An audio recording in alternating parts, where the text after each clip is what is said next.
Jill Rupinski in conjunction with her exhibition of these beautiful pastel drawings / paintings almost. This has been Jill's, is it just third show? Third solo. Third solo show. So, you know, I like Jill very much and like her new work. So today she's going to speak about her work, her process, and then field your questions. So let's give a warm up to Jill. Thanks, Mike, and again, thank Tina and Mike for supporting me and being flexible and understanding what I need to do to put a show together. I'm always, I think I'm one of those difficult ones.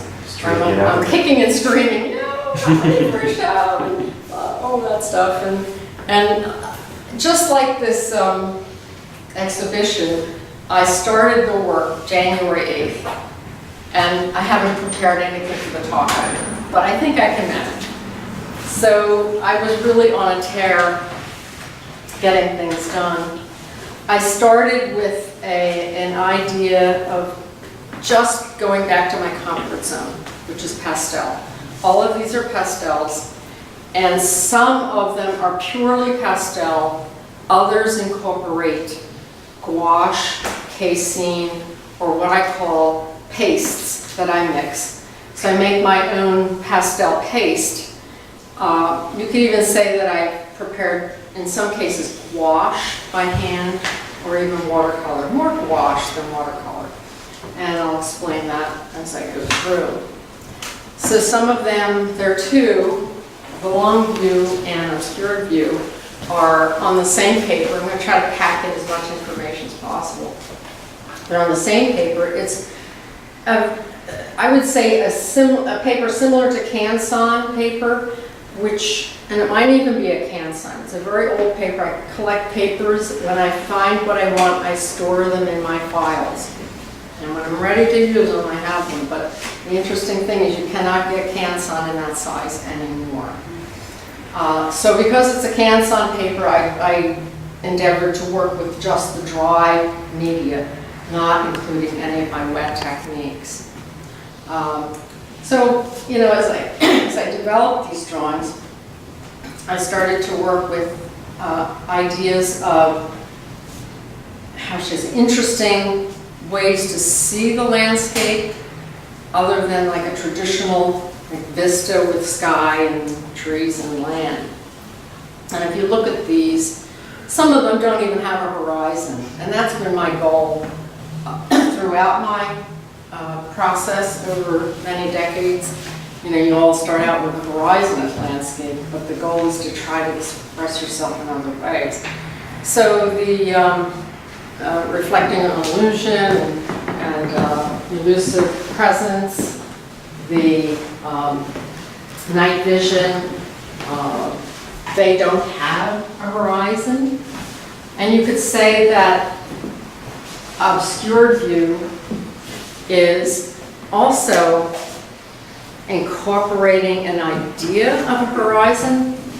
The way that I managed to do this is to figure out for the viewer, I want the viewer, I should say, to figure out where their place is. So this is a bit of an uneasy feeling because there is no declared horizon. So you might look at this and say, is that a horizon?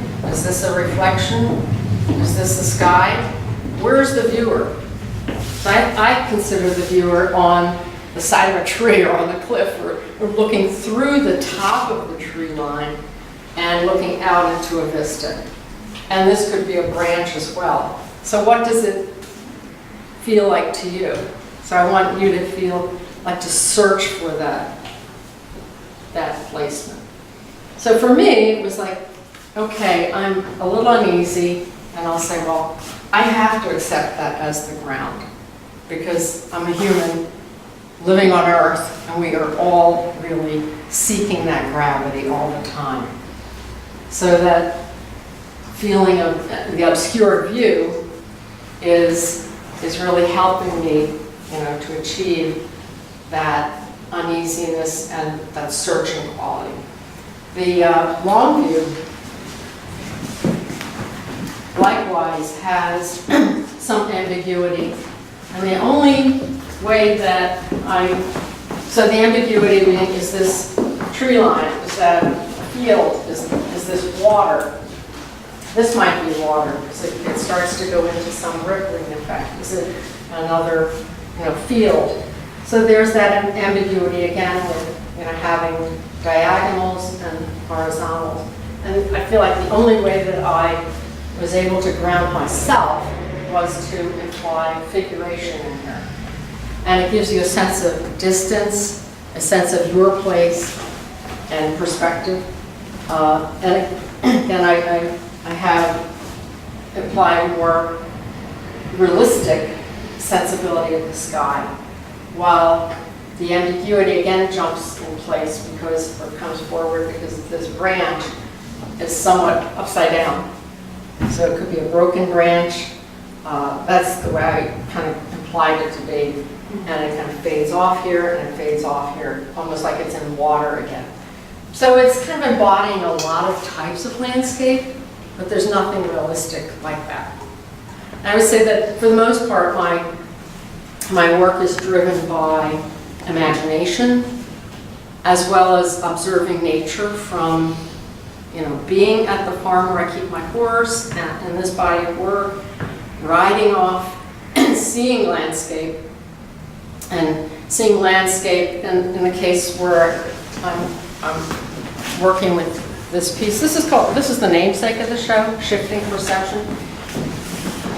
Because I'm trying to depict, my original idea was to try to depict the way a horse sees, and a horse will see binocularly through the front, like we do, and they'll see monocularly, so they can see this way and this way, and they can see all the way to the back of their rear, with the exception they can't see right at their tail.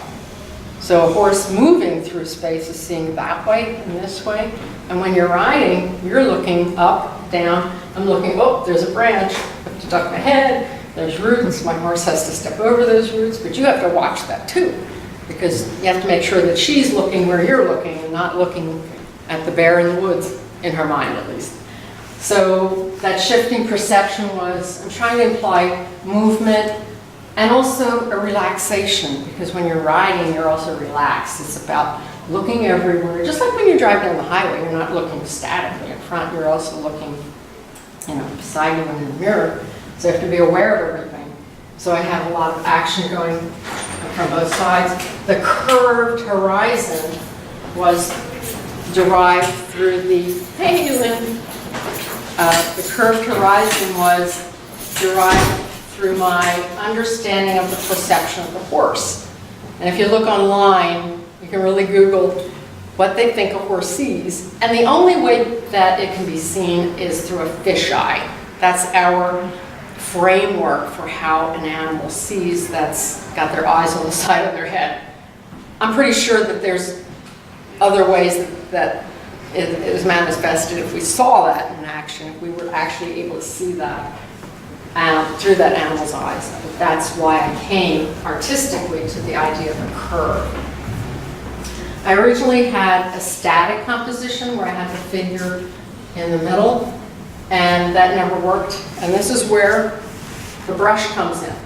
This paper, the paper for night vision and on the edge are all the same. They're UArts paper. They're made of sanded paper. It actually looks like sandpaper. So it's a sanded paper, and it's very thick, so I can take a brush and wet my surface. So when I was really dissatisfied, I just took a big mop brush. As a watercolorist, you might know what that is. And I just wet and started to paint. Because I destroyed what I had because it wasn't working. I was willing to just give it up. And the color, the local color in the pastel starts to mix on the paper to become a paste. And what's beautiful about it is it actually sticks to the page. So when I work on top of it, it's much more stable. And then I can start to work with a pastel or chalk or whatever I'm doing. And then I can develop more with water. Looking closely at this, you'll see places where the brush is active actively blending the material. So those of you who understand watercolor, you'll see that, well, anybody can see how that water is acting on that surface. So I go back and forth with wet media, water, pastel, and let me talk about the paste, because this pastel really doesn't have that involved. The Night Vision is the one that has more wash, casein, and paste on it. I painted more than I drew with pastel. My initial drawing was chalk, like a black pastel, I should say, and I just started to work with an idea of a shape here, and then I take a brush. When I have material on the paper, I start working with water because it's economical, it's fast, it's clean, it cuts out the airborne particles, and it again stabilizes it. It's a way for me to step away from the actual, how should I say, management of the drawing and explore more. And it's a way to free myself. And once I get to a point where I say, aha, I know what I'm doing, I come back to using pastel again and literally draw my marks. This was, I should say, the most difficult of the body of work because I had to do 2 paintings, always flipping it back and forth, trying to place as many shapes of the forms the way I wanted them and compose them, take them out, put them back, and try to get this to look right, upside down. And that's why I think a lot of it was done with the brush and pastes and so forth. The images are, I do a lot of photography while I ride and I go to the farm. So yeah, I worked with my own photography to get the shapes and to get the forms, but patching it together was all my inspiration and the aesthetic. Just like anybody who works with photography, you have to take that material, it's just material to use and make it into something. So, that's the beauty of art involved with that. Night Vision is like a double meaning as well. I mean, this is the subject, and she's the only horse looking into the moon, and all the other ones are looking somewhere else. So it's really her imagination that I'm drawing on, imagining the vision of the herd, but also it's a double meaning, like seeing at night, the night vision. After I achieved these 2 pieces, finished these 2 pieces, I turned my attention to these, and this is my first one in the pair. So I started with an idea of working from what I had seen at night at the farm. And this is the most literal of all of the pieces. So if you go to the farm, you can see something like this. You'll know it. I mean, the farm owner loves it because it looks like her farm.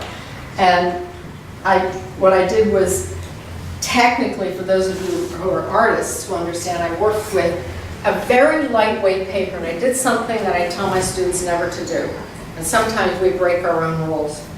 And that was to paint with, I put this down, was to paint a ground on paper that was really very lightweight. And I would say, don't put a ground on Canson paper because it's too light, it will crinkle up. Well, I was stuck because the paper that I wanted was on back order, and I didn't have a lot of time to wait. And I had this beautiful paper. I got it at a closeout at Jerry's Central in New York. Remember Central Art Supply? They went out. They had the best paper supply in the country, I think. And I bought a whole bunch of this stuff, and I said, well, I'm going to pull it out, and I love the color. The actual color of the paper's in here, that purple maroon. And I took pastel ground, golden brand. It's an acrylic base with a gritty substance, which is probably marble dust or pumice, a fine grit pumice in that. I used to make my own, and thank goodness Golden makes it. I never have to make it again. And I got my hairdryer, laid it on my dining room table, because that's the best place I had, cleanest place, and put it down on a foam board and started with the dry, using a chip brush, which is like a wide, thin bristle brush, house painter's brush might say. Started in the circles, and using my hair dryer kept it dry because I wanted to really eliminate the water immediately as much as possible. And at the end, it's like, it still had the crinkles on it, and I just had faith that this would work out. I just walked away from it. I kept doing them actually. I did 3 or 4 at the same time, hoping the next one would be better. And I actually got worse when I did the back. And as an artist, you're always told if you paint one side of the paper, you should paint the other side because it evens out. Well, trust me, it doesn't always work that way. And I don't know why. I was just like, so I said, well, just do more. And I kept doing more. So I came up with a stockpile of 3 or 4 of them. And I let them dry overnight. The next day they were all relaxed. I said, oh, my goodness. So I went on and started the pastel. So I have a piece of paper on the board, and it's already prepared. And because it's on a maroon paper, and I use that acrylic matte medium with the marble dust in it, it came out with a white foamy look of not foam, what is it? Like a film of white.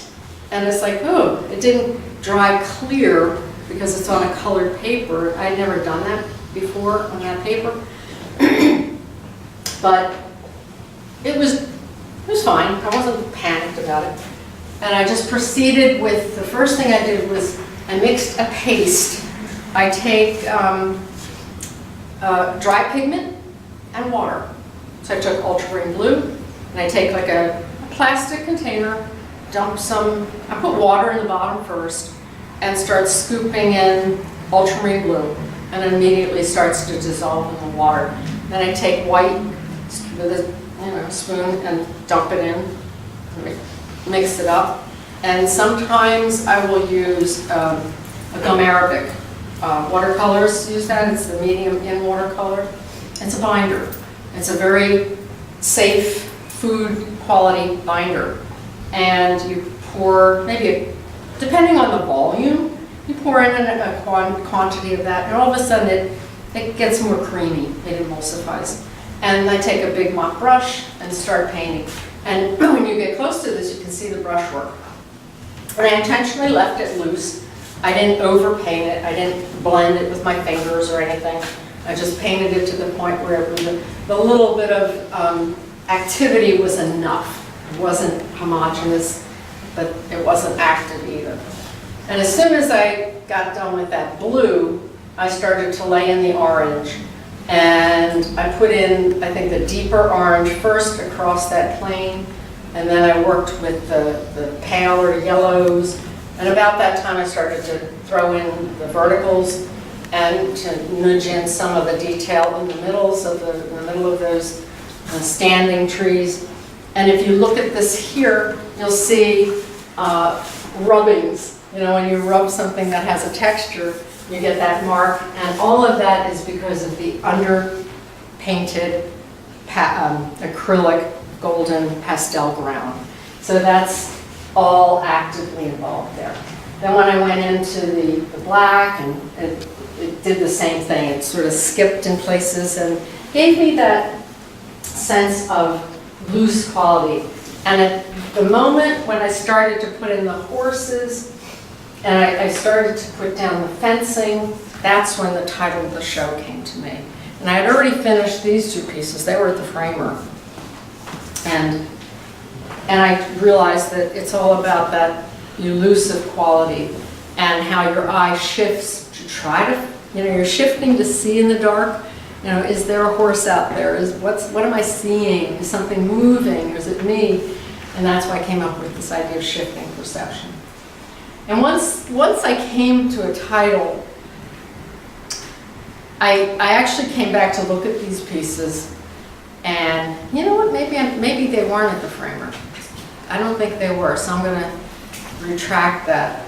And that's probably when I started to think about what was happening in these. And I probably fiddled with them a little bit more to sort of keep that idea of shifting perception in play. And through to the end of the show, which the last piece is Elusive Presence. When I felt like I was getting lost, I kept thinking about the title of the show and that shifting perception. And this idea came from, I actually saw my shadow. I was going up the steps of my studio in Fairmount, and there's one of those trash trees, I don't know what you call them, they grow out of the ground. Atlantis. When- Tree of Heaven, actually. They're actually beautiful. Yeah. But it's the first tree that grows when you don't. Tree of Heaven. There you go. The tree of heaven. I have to do another drawing now. The Latin name is Ailanthus, A-I-L-A. There you go. Ailanthus. But they grow, they're like a weed. And They're they from just, China. oh, okay. Uh-oh. It's your fault. Thank you. That's it. But they grow out of the cracks in the sidewalk. Okay. Yeah. And it just is there all the time. It's like, you're in my way. My neighbor doesn't cut it. So I saw my shadow, and I photographed that shadow because it was so beautiful. I had no idea that I was going to develop this drawing. And I got home, I said, Tina wants one more drawing. I have to do one more drawing. She's always, I remember last show, I said, I have 8. And she said, you need one more. I said, oh, I was collapsing. So I said, I better get ahead on this before she says anything. So I said, I'm going to do this half, because I wanted to stay in the theme of the country, the farm, and everything. And at that time, I went back into my little stores of photographs, and I saw the cows in the pictures moving toward the water. And I said, I'm going to draw this cow that doesn't really have a presence. You know, it's only the presence of the shadow.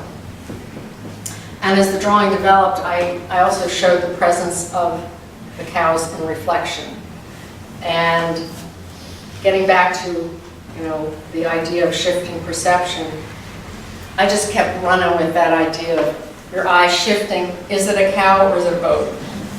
Out of all the people I've talked to, half of them saw a boat. And I thought, wow, that is so fun. Because it keeps kind of in tune with what is it? It's the what is it happening here? And if you kind of look at this tree moves vertically and then it upward and then it also moves down. So if you shifted it around, it would be the tree growing out of the other side.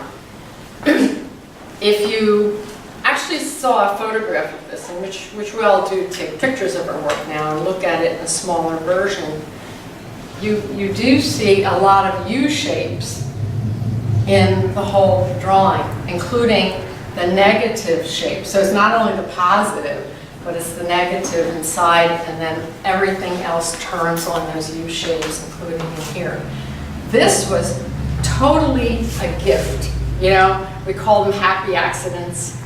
When I drew the tree trunks, I was starting to work on the cow shape, and then I took the wide portion of the pastel and went across, and it was almost like a rubbing. It was magical that that leg came out as the branch.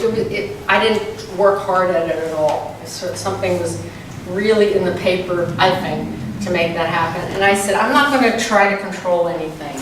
Because the first thing I do is just lay down a passage of color or form or mass. And then I cut into it with shape. But this automatically came out. It was like there was another gift from above. And, you know, that came together easily for me. This paper is Arches, a heavy, like a 300-pound watercolor paper. And as you know, you'll have decal edges. And sometimes, like in the case of this paper, they produce it in a run.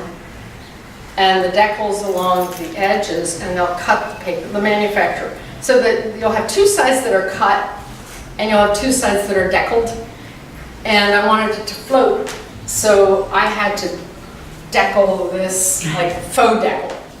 And how you do that is you take your paper with a metal ruler, and you wet it. I have like a bowl of water usually, or spray gun. I usually take water and just wet it, and you start tearing, and you literally will tear straight and then crooked, straight and then crooked. You keep pulling, and then if it's really not right, you just go in and wet it and start pulling pieces off. So if you have a piece hanging, this too long, wet it and pull it. So you get that more consistent, even quality. So there's like a personal part of this drawing, like a real personal endeavor in creating that paper to be what it is. And I also prepped this with the acrylic sanded ground. So that's seen through the rubbing of the forms and all through that process.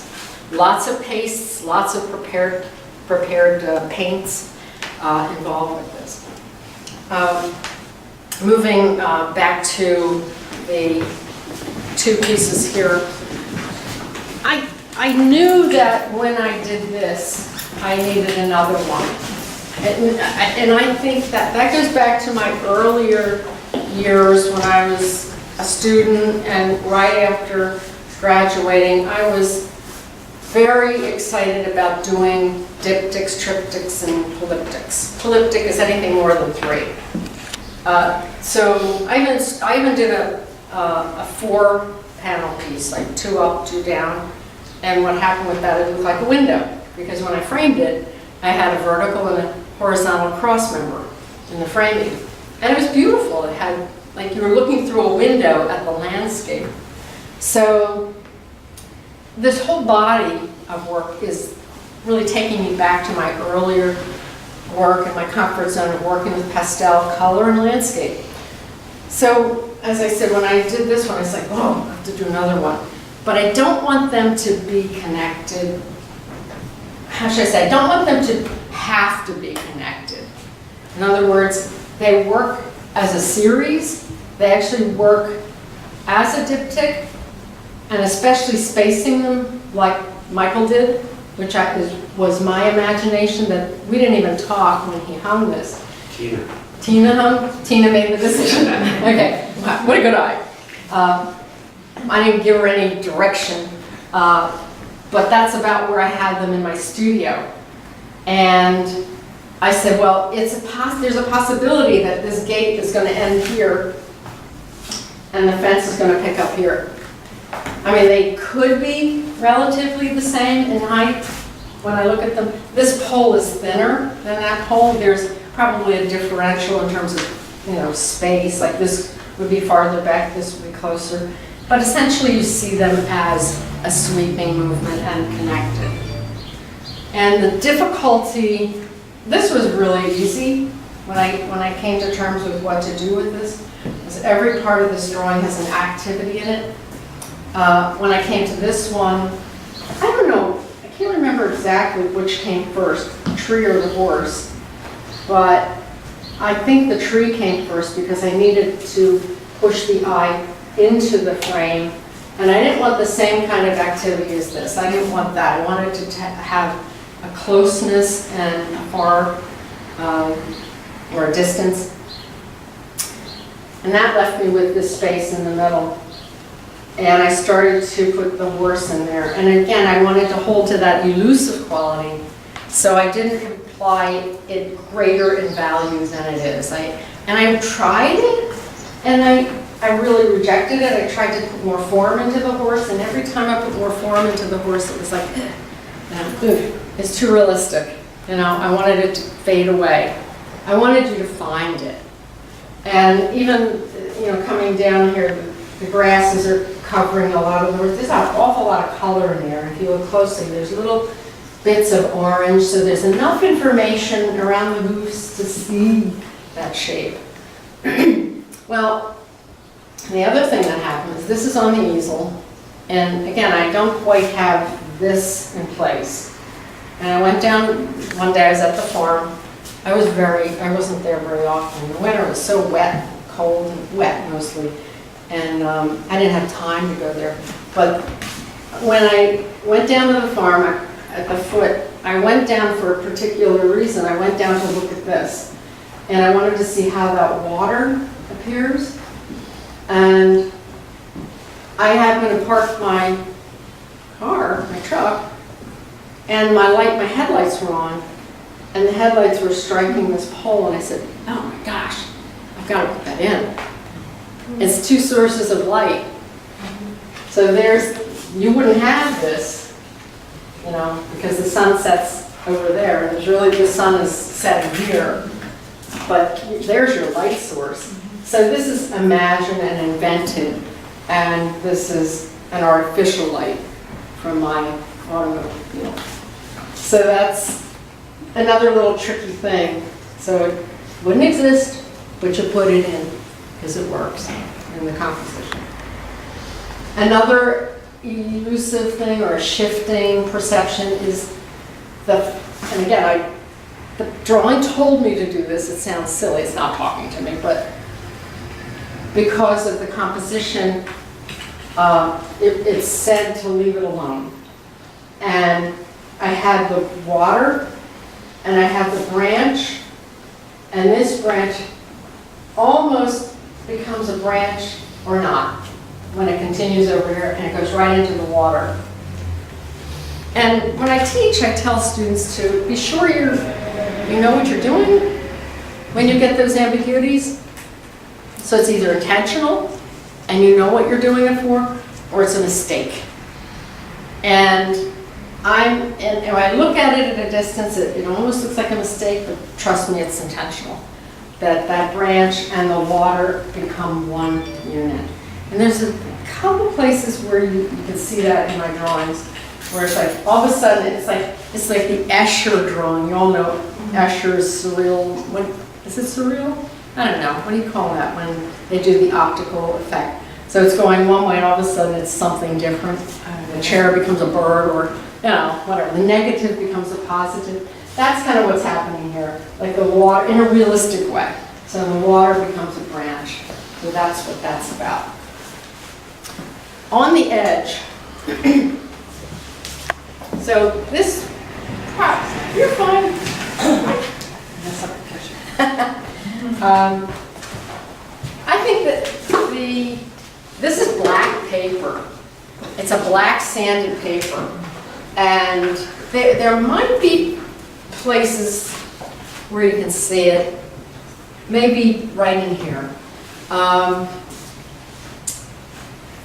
This I knew right from the beginning what I was going to do. Sometimes you don't. Sometimes you just put something down and you're real loose about it and it comes to you. I knew that I wanted the foreground to be black. And I knew that I wanted that blackness to be, again, elusive form. And, I wanted the water to be the presence in the center. So and this came from an image of a cow in the daytime walking past the pond. And the pond is like a light blue, it's a kind of a light bluish color. It's the daytime sky reflecting the north. So it wasn't nighttime, it wasn't that color. But I loved the silhouette. When I took the picture, so that's a beautiful silhouette. So I have to use that somehow. Well, it turned into a night scene because I wanted kind of to destroy the sense of realism. I wanted to hype up the surreal. And I started with the idea of that pond. In that pond are actually 3 poles. And I have to ask the farmer why there are poles in the pond. Yeah, have any idea? I don't know. Why would poles be? There was once a fence there. Yeah, they're big though. They're really big. So I can't, that's what I thought. Yeah, markers. Yeah, maybe, I don't know. Because they do have a flat top on them. Unless there's an airport and they have numbers on, I don't know. I have to ask the farmer. So I put them in, but I put them in a little smaller to start with because I wanted to have the breadth and size apparent. So I started to develop this. This came first, and it turned out to be 3 cows. I don't know if you see that. And you know, this, I wanted just to have a little bit of a hint of a representation, and that was in the ear. Now, some people have seen a lady. How many of you saw a woman here? So somebody saw, I think, a woman's form and a head, maybe a shape, maybe she's wearing a scarf or something, or yeah. And that's, again, fine with me. I wanted that. You have to find it. What is it? So then I continued around, and I you know, to satisfy myself, I worked with that silhouette of the cow in the background. And this was the difficult part. And it was closed, and I just opened it up. It just didn't work. It was way too much of a closure. Because having this dark closing up here would have, I think, kept you in the middle and denied me the possibility to work with this. I had no idea what I was going to do with those poles. So at some point I decided on the title, which was On the Edge. About the same time I was finishing this, those terrible floods were happening in the Midwest. And I don't know if you saw those farms that were underwater. So they had those barns that were flooded. Oh, the cows were lost. They said the babies, the calves. I don't know, a lot of the adults can swim and get to high ground. So about that time I was working with that idea. I think the most interesting thing was that I said, well, I want cows in the water, because the farm manager, or the farm owner said, Lisa, she said to me, well, you should see the cows swimming. And I said, well, they're not going to get in there and swim for me. So she said, so that put something in my head. I said, swimming cows. So I Googled swimming cows. Well, it is so much fun. They have the most wonderful picture of this young man. He must be in India or, you know, one of those countries where they have the water buffalo. And the water buffalo dives. You don't think of a water buffalo having that much movement, but he so gracefully dives into the water, and the little boy dives into the water after him, and they're swimming, and he's washing them and doing what he does. And there's the Irish guy. He has to move the cows from one side to the other for grazing.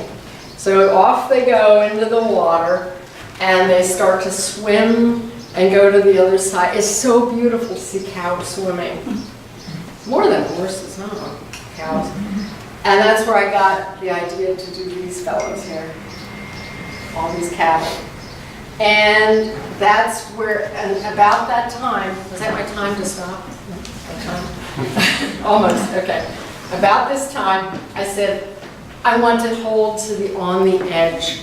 So I had the edge, I put up the tree, I brought the tree all the way across. I said, I'm going to stop there, but I'm going to have a pause and come down this side, and your eye picks up on the edge with the cows coming into that. So that left me with a ring. And this is the beautiful thing about composition. You have to figure out how to kind of psychologically move people around visually through your color and your motion.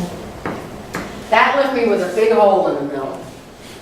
So when you're working around the perimeter, the center has to have some interest. And I was stuck with these trees, or these poles in here. And I said, if you drive in Jersey, you'll see a lot of swampland, swampy. You'll see trees in water. Wetlands. Yeah, wetlands, thank you. Who said that? Thank you, Jerseyite. So up to 295, you see that. So I said, I'm going to put a tree in there. So this pole grew and grew and grew more, because I was intuitively making it less of a pole and more of a tree. I think they were originally trees. These were not. The ones at the farm, they're telephone pole type things. Oh, okay. They are. But I just keep picturing them as Yeah, trees. that's okay, because that's what I did. Yeah. And I accepted that the drawing needed that. And, this became a telephone pole to me. I was thinking about that whole idea of the floods and the fact that we are, you can literally see this with property, and it happens a lot around the world. So there's a possibility that they would be flooded. So you can make of it what you will, but that was going through my head at the time, and only to be able to rationalize that. Say, what the heck am I going to do with those poles? And it became more intelligent to do that. I know we have to end. I want to take some questions now. Oh, questions! Thank you. Let's do that. Yes. Why don't you use board You mean for the thickness? museum board? Yeah. Yeah. I've had experiences where that doesn't really lay down either. Okay. So I didn't want to take a chance because of the time I had. I was not really happy with the UArts paper, which is this paper here. I have a few more sheets, I won't use it again, unless, I'm going to take it to the framer and have him dry mount it. And then I'll use it.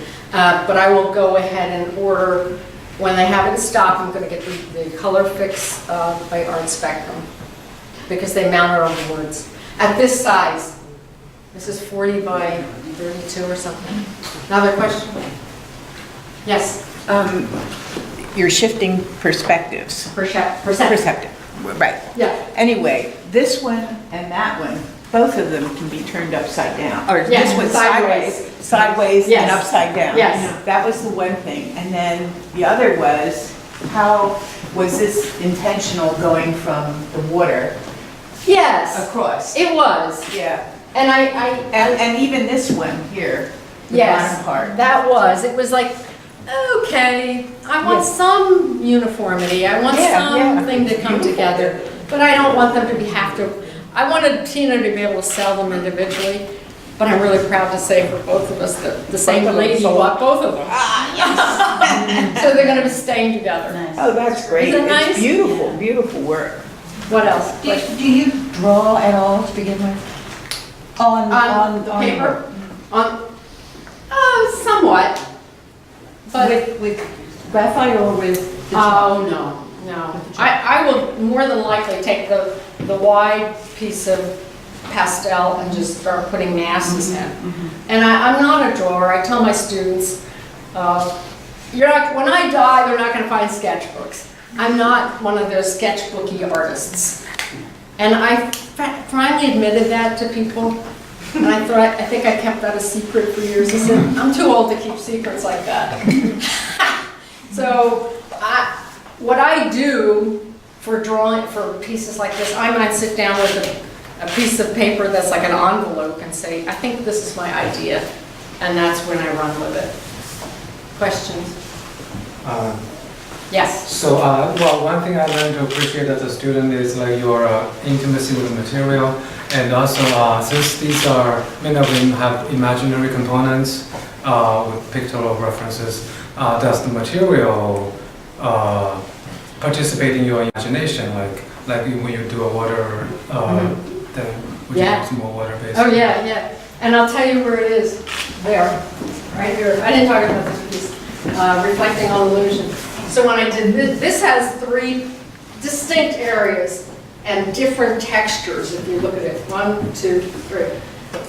When I was ready to do the reflections, or that, I said, well, if that's the earth and this is the water, I need a reflection of the earth. And I just took one wet brush, no color, and I went, boom, boom, boom, and I said, oh, done. Then we don't, and what I did was pick a little bit more intensity in areas so it didn't look so sloppy, like unfinished. So it was an intentionally done, and material had a lot to do with that. My wet technique goes a long way. And not only keeping the pastel down in the studio, like the airborne particles, but also the idea of blending and processing, even painting water. I love to paint water, honestly. Yes? Do you use a mask or gloves? I use gloves, and when I'm only when I'm working with a lot of wet material, I don't use a mask. If I use a lot of dry material, I will. A respirator, not a mask. Masks don't work, they paper things. But the problem with respirators is that they're very constricting on your lungs. You really can only use them for 20 minutes at a time. So that's really why I push the wet medium. And I worked all these in my house, although I have a studio, in order to get them done quickly. Did you hear me at midnight? They're my neighbors. You didn't hear me? Okay. Maybe you got some of that powder in the air through the attic. I don't know. We're awake anyway. I figure you were. They're great neighbors. They're up all the time. They're woke. If not you. Any other questions? Is that the school kill? No, but it's in my mind. And I'll tell you something else that I did in this piece especially. It was a failed drawing, and I store failed drawings. In other words, I have a lot of things that are in my drawers, and I pulled it out and I said, I'm going to finish this bugger. And I just tore into it. But the biggest thing about pastel is to put down pastel first so you can draw. Do you know what I mean? You have to fill it. For me, I have to put pastel down in order to manipulate it. It's like having a chunk of clay first before you can mold it. And it had so much on there, I said, now I'm going to take a brush, I'm going to rearrange things and start working. And it was really not any place in particular. You know, none of them, sure, I'm inspired by what I see, where I go, and what I do. You know, like I said, there's only one that's more, like if you went to the farm, you would see that, but nothing else. Yeah, that's a good question. Anything else? Other questions? Well, thanks very much. Thank you.